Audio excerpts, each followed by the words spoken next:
Hi everyone, and welcome to the third and final part of our videos on the rabbit-proof fence.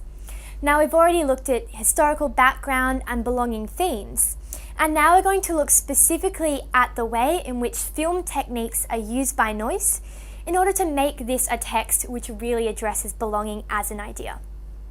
So let's look at this now. Film techniques are used in order to express the ideas of belonging and also just the thematic ideas of the composer. So in literature, language techniques is what's used to convey ideas. And you're obviously very familiar with language techniques. In all the texts you look at, that's the sort of thing you're examining. However, in films, it's visual techniques which convey these ideas. And also to a further extent, techniques which deal with all of the senses. So things like hearing are all coming into play when you're watching a film. So you need to have specific examples of these film techniques and really understand the way in which how you can use these techniques and then how Noyce uses them in order to develop an understanding of the rabbit-proof fence as a film. We're going to be examining different techniques which you can use in your essays. So it's a very sophisticated way of improving your essays if you have some specific names of techniques and then examples of those techniques in the film just to back up your argument. So this is going to be really beneficial for your responses. So now we're going to be looking at these techniques, firstly looking at what the techniques are and then looking at an example of the way that they're used in the rabbit-proof fence. So the first technique is framing. Now framing is the technique where the image is defined through the use of various shot types. So this is a technique which concerns the camera and the composition of the image. So for example, wide shots establish location and time. So they're a really good way of setting the scene, perhaps at the beginning of scenes or at the beginning of the movie. Close-ups, on the other hand, provide detail and facial expression. So that's really very much the opposite, where you get right up and close on the character which is being focused on in that scene. So the way in which the camera is used is really an indication of what the author or the composer is trying to express through that scene.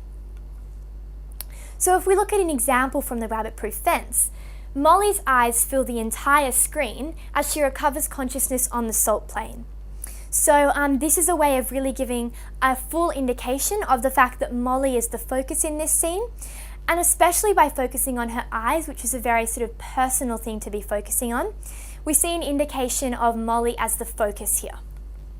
So the film is framed in this way to show Molly literally waking up. So you see her eyes opening and you see a lot of minute detail. Her eyes are fixed first on the spirit bird and then on her destination. So this is a really good indication of the way in which a technique can be used to further the plot. So we see here the interaction between Molly's eyes and the close shot on those eyes to the long-term plot where she's trying to get home via the spirit bird. We then look at the technique of setting and place. Now, basically what this does is provide a context for viewers. So setting and place is really important in initially establishing where this film is set and what this setting means for the characters. So the physical and cultural setting of a film situates the viewer in a particular time and place. So understanding the setting means you're really going to have a good understanding of the film as a whole. And we've already looked in the first video at some cultural and historical background, which is an indication of the setting of the film. So, for example, props provide the viewer with clues about a character, a time, or a place. So this is a really good indication of the way that props can be used to add to setting, to give an indication of the fact that they can be made very personal. So it can be something very natural, like perhaps a shot of a desert, or it could be something man-made, such as the shot of a room inside the mission, with props like desks and Bibles to give an indication of where you are as a viewer. So mixing it up in that way is a technique which Noyce uses.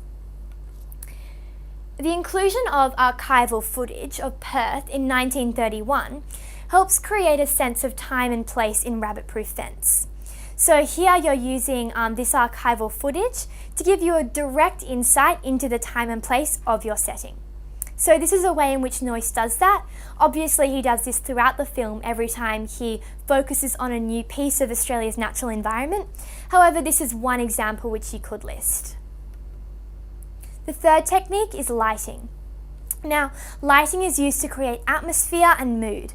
Now, it's really important that you use lighting in films so you can see what's going on. However, you can also use it to give an indication of what's happening in the scene. So backlighting creates a sort of halo effect where the light comes from behind the figure. You also have front lighting, which eliminates shadows. So all of these things are enhancing the mood and atmosphere of a scene and giving the reader or the viewer an indication of what's happening and how they should be feeling at that point in time. Side lighting, furthermore, sculpts characters' features. So this is perhaps used if you're really focusing on a character in particular and want to be indicating the features and the appearance of that specific character. This is also can be heightened by colour filters. Now, colour filters are used extensively in this film in order to bring out the colours of the desert, and definitely are also used to demonstrate the contrast between the beautiful dark skins of the Aboriginal girls, very much contrasted to the white clothes which they're wearing throughout the film. So you can list that as an example. If you take an example of lighting in this film, you'll see that when Riggs goes to find what the noise is about, the lighting is very dark. And this dark lighting is suggesting of the fact that he feels vulnerable and afraid. He's stumbling in the dark, he doesn't know what's going on, and this is an indication of the fact that he's very afraid in this scene. So lighting is used to express meaning. Lighting helps to create a sense of disorientation for Riggs. When it's dark, we're naturally feeling more afraid, more disorientated and uncertain. So that's a really good indication of the plot through film techniques. Fourthly, we're looking at the technique of makeup and costume. Basically, this technique allows you to give the audience visual cues or information about a character's background and status. So, if we're looking specifically at the rabbit-proof fence, makeup and costume is definitely something which is going to be pretty obvious when you're watching the film. It's what jumps out at you because it's right there and it's pretty easy to spot. So if you look at this film, the white starch uniforms of the matrons at Moore River are almost like straitjackets. And you very much get the indication that costume is being used to express how uncomfortable and restricted they are in that environment. They're prim and proper and are also very much part of that idea that cleanliness is next to godliness. And this is the ethos being imparted into the children. So once again, we have that really excellent interaction between plot and theme and historical background and the way in which that's being expressed. Obviously, makeup and costume needs to be historically accurate, so Noyce would have been doing a lot of background research, and that's something which you can express in your essay. Contrast between the Aboriginal children and clothes and the nurses' clothes is what you can also explore as an indication of those earlier belonging themes we addressed. So that clash between the Aboriginal culture and the Christian WASP culture can really be seen through the clothes. So that's an indication of the fact that theme is expressed through technique. Fifthly, we can look at camera angles and editing. So the position of the camera in relation to the subject establishes a point of view. So the way in which I'm looking at you, or perhaps a camera is looking at you when you're taking a photo of yourself, is going to be giving a different image and perspective on who you are as a person. So it establishes a relationship between the viewer and the screen. If we're looking at specific ways in which these can be used, we see that a horizontal angle suggests things like involvement. You're both on the same level, so it suggests perhaps a conversation or a relationship between two characters, which is quite equal. However, a character presented from a frontal angle is going to be appearing as part of our world, so something which you can definitely relate to as an audience member. For example, the scenes with the fencer are all like this. The fencer is really very part of our world and very much part of the world which Molly, Daisy and Gracie are in. So you're getting this view that they're very equal in status and that the relationship at this point is quite a positive one. We haven't yet reached those scenes where relationship is skewed and where the girls are in a sense of powerlessness. The camera suggests that the girls and the fencer have an equal relationship. In opposition to that, you have the technique of the high angle. Now, the high angle is where you're looking down on the subject, and this is going to be used when you're suggesting that the girls are vulnerable or powerless. And this is a technique which you'll especially notice is being used in The Mission, basically where the girls are being looked down upon and patronised as Aboriginal girls. The low angle, however, is a shot which is suggestive of the girls being strong and powerful. So that's something you'll be noticing later when they're finally achieving their goal and getting back to their hometown. So this variety of camera angles is really giving you an indication of the different status of the girls at different stages in the film. For example, Constable Riggs is filmed sitting on his horse, and the camera at that point is very much low on the ground looking up at him. So you're really getting that sense of power as he is high up in the air and the girls are low down on the ground. So that sense of height is really expressed through camera angles. You also get the high shot of Molly, which is suggesting she's extremely vulnerable and that the spirit bird is her powerful protector.